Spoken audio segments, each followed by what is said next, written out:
शंखी चक्री च नंदकी श्रीमान्नारायणो विष्णुर्वासुदेवोऽभिरक्षतु वनमाली गरीशाङ्गी शंखी चक्री च नंदकी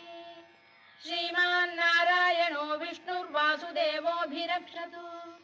इतीदं कीर्तनीयस्य केशवस्य महात्मनः नाम्नां सहस्रं दिव्यानामशेषेण प्रकीर्तितम् य इदं शृणुयात् नित्यं यश्चापि परिकीर्तयेत्